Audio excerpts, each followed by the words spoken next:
تاریخ ہمارے سامنے ایک کھلی کتاب ہے.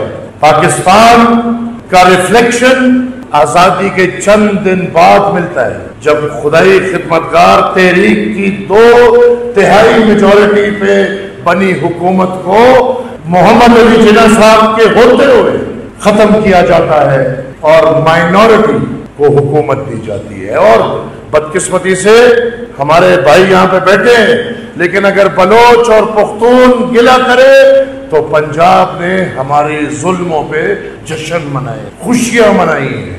یہ ایک تاریخ ہے. کیا وہ تاریخ ہمیں یاد نہیں کہ ایوب خان کے دور میں اس کو میں مقبوضہ بلوچستان کہوں گا، اس کو کس طرح قبضہ کیا؟ کیا ہمیں یاد نہیں کہ وعدے کے اوپر، قرآن کے اوپر آپ نے بلوچ لیڈر کو پہاڑوں سے نیچے بلا کے وعدہ خلافی کی اور اس کو لٹکایا؟ یہ تاریخ ہے.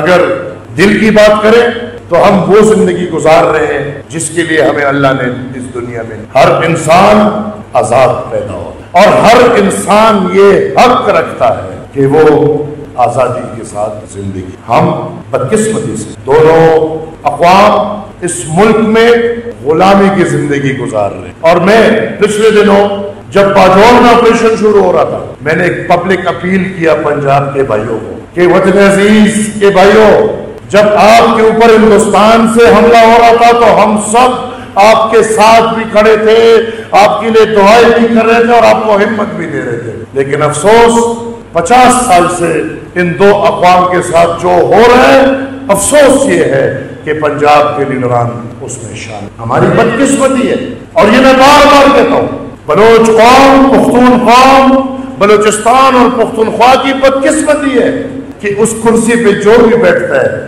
ہمارے لیے نظریہ ایک ہی رکھ. جب کرسی سے اترتے ہیں پھر بلوچستان کی بھی فکر ان کو پہنچتی ہے، پھر پختونخوا کی بھی فکر ان کو پہنچتی ہے، پھر مظلوم اقوام کی باتیں بھی ہوتی ہیں.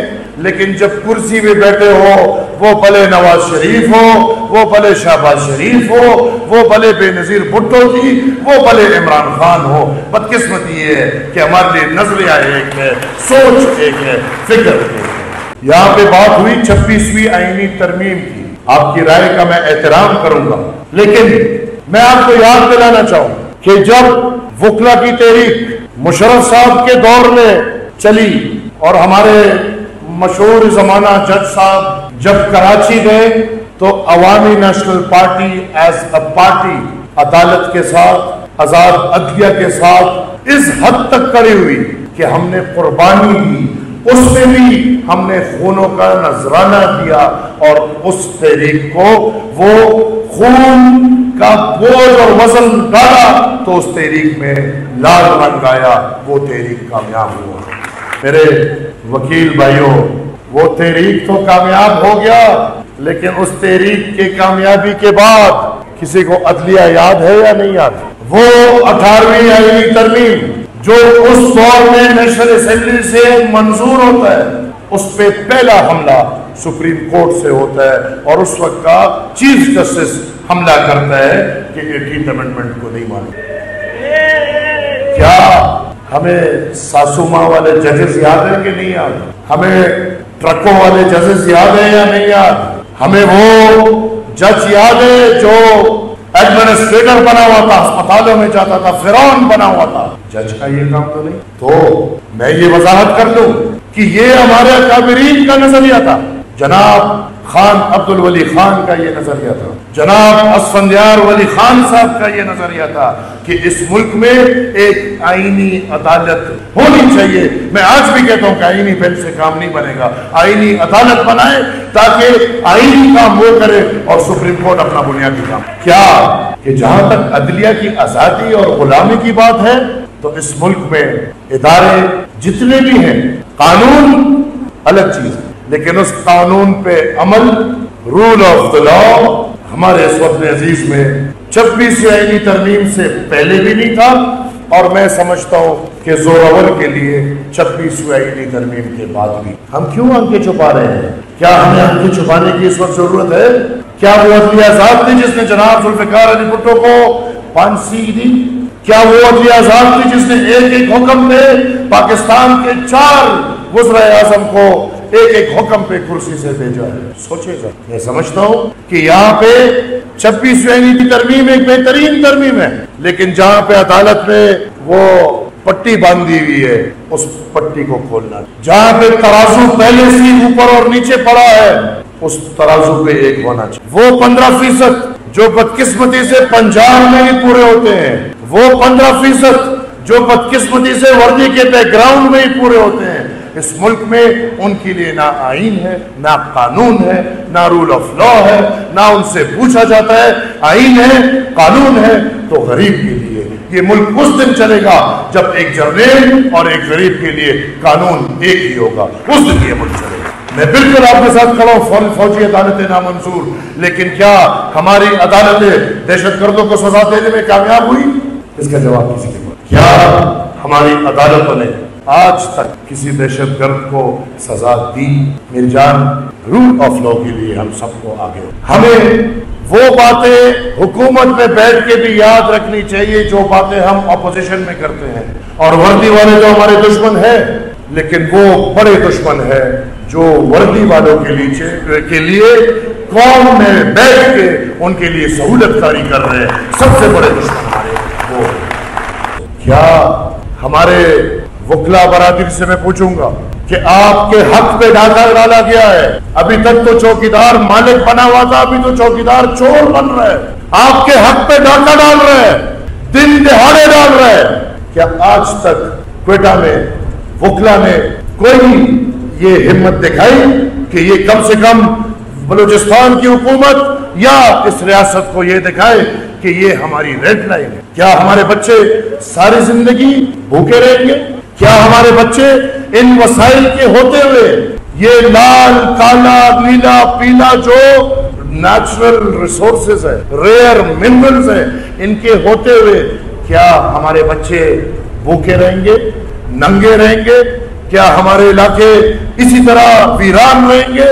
ہاں، جب تک ہم اپنے حق کے لیے، اور وہ حق یہ نہیں کہ مجھے کوئی کرسی دے دو، نہیں، وہ حق ہمارا اجتماعی حق. وہ حق ہے جس حق کے لیے انگریز برصغیر آیا. یہ وہ حق ہے جس کے لیے انگریز نے برصغیر میں اس ملک کو بنایا. یہ وہ حق ہے جو ہمیں کوئی بھی اپنی مرضی سے نہیں دے گا. یہ وہ حق ہے جو سب خوشی خوشی ہمارے بچوں سے چھین کے لے کر جا رہے ہیں. کیا اس حق کے لیے ہم سب اکٹھے ہو سکتے؟ میں آپ کے ساتھ یہ وعدہ کرنے کو تیار ہوں کہ انشاءاللہ یہ بھی نہیں کہ ہمیں کوئی رہبری چاہیے، کوئی عہدے چاہیے.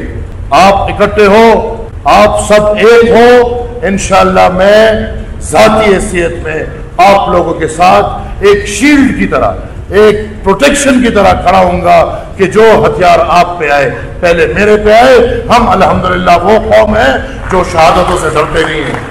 ہم وہ لوگ ہیں جو شہادتوں سے نہیں ڈرتے، بلکہ آج بھی اگر ہم اکٹھے ہوئے ہیں تو ہم بھی یہ دعا کریں گے کہ خدا را وہ لوگ جو اپنے قوم کے حق کے لیے شہید ہوئے ہیں، کاش اللہ ہمیں بھی انہیں قطار میں، کاش اللہ ہمیں بھی یہ موقع دے کہ اپنے قوم کے لیے جان قربان کریں. میں سمجھتا ہوں کہ اللہ کی طرف سے میرے پر یہ ایسا ہی ایک فریضہ ہے جس طرح ایمان میرے پہ فرض ہے کہ میں اپنے قوم کے لیے، اپنے مٹی کے لیے، پختونوں کے لیے، تمام تر مظلوم اقوام کے لیے وہ آواز بنوں جو آواز جناب اسفندیار ولی خان، جناب ولی خان محروم اور جناب بادشاہ خان. میری یہ کوشش ہوگی کہ بغیر کسی ڈر کے، بغیر کسی لالچ کے اور بغیر کسی جھجک کے انشاءاللہ جو طاقت اللہ نے دی ہے یا جو میں اپنے آپ میں طاقت دیکھتا ہوں،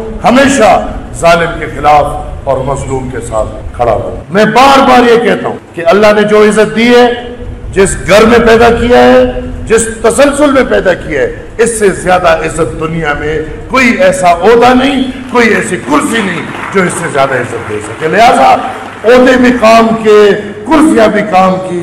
خدا را اکٹھے ہو جاؤ، ایک ہو جاؤ، ایک آواز بن جاؤ. قسم کم سے کم یہ 2-3 باتوں کے لیے کہ اس ملک میں امن چاہیے. اب امن ہم سب کو چاہیے.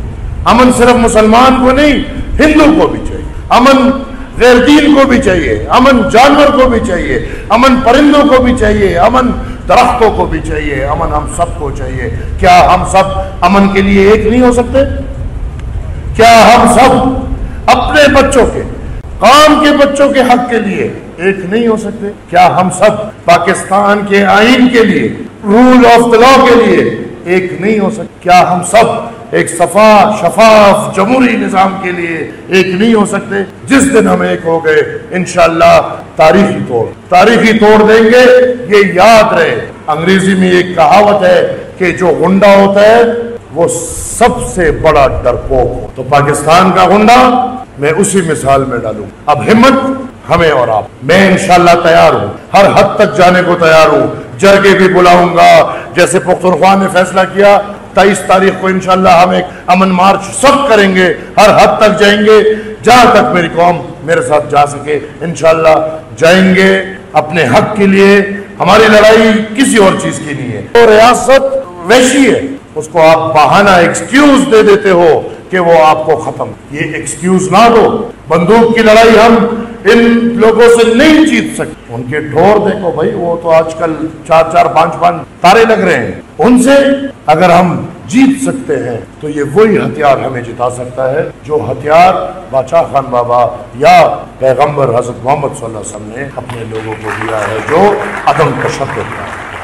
انشاءاللہ عدم تشدد کے راستے پہ ہم سب چلیں گے۔ میں ڈاکٹر صاحب کا بہت بے حد مشکور ہوں، اور میرے آنے سے میں آج، چونکہ آپ سب کو پتہ ہے کہ ہم بھی ایک ٹرسٹ چلاتے ہیں باچا خان ٹرسٹ کے نام سے، تو انشاءاللہ ڈاکٹر صاحب کے ساتھ یہ میرا وعدہ ہے کہ وہ باچا خان ٹرسٹ آئیں گے۔ ادھر ہمارا ایک ریسرچ سینٹر ہے جس میں ہم ہر سال کتابیں بھی چھاپتے ہیں اور ریسرچز بھی ہو رہی ہیں، اور 1930s کے اور 40s کے اخبارات بھی پڑھے ہیں اور کتابیں بھی، وہ آپ کے لیے کھلا ہے۔ آپ کو جو کتاب چاہیے، جس تعداد میں چاہیے، انشاءاللہ ہم آپ کو وہ فراہم کریں گے۔ اور اس کے ساتھ ساتھ میں چاہوں گا کہ آپ آئیں، باچا خان ٹرسٹ آپ کے اس ٹرسٹ کے لیے ایک لائبریری وہاں پہ پشاور میں کھولیں گے۔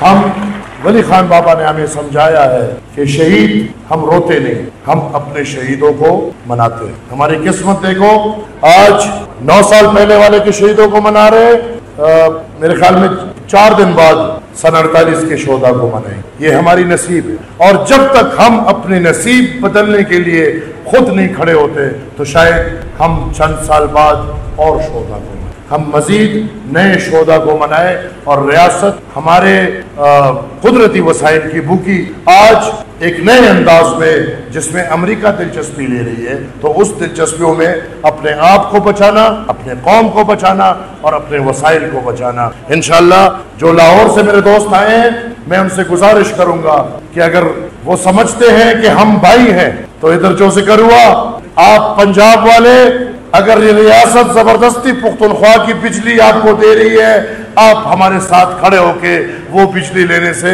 انکار کریں اور بولے کہ یہ پختونخوا کا حق ہے، یہ پختونخوا کا حق ہے۔ اگر ریاست بلوچستان کے گیس سے آپ لوگوں کے ضلعوں میں کارخانے چلا رہے ہیں، تو ہماری آپ سے گزارش ہے کہ وہ کارخانے بند کر کے بلوچوں کے ساتھ ہمدردی اور یکجہتی کریں کہ یہ گیس ان کا حق ہے، ہمارے کارخانے نہیں، ان کے گھروں کے چولہے اس سے چلنے چاہیے۔ انشاءاللہ جس دن پاکستان میں یہ میسج مل گیا کہ پاکستان جتنا پنجابی کا ہے، اتنا سرائکی کا ہے، اتنا پختون کا ہے، اتنا بلوچ کا ہے،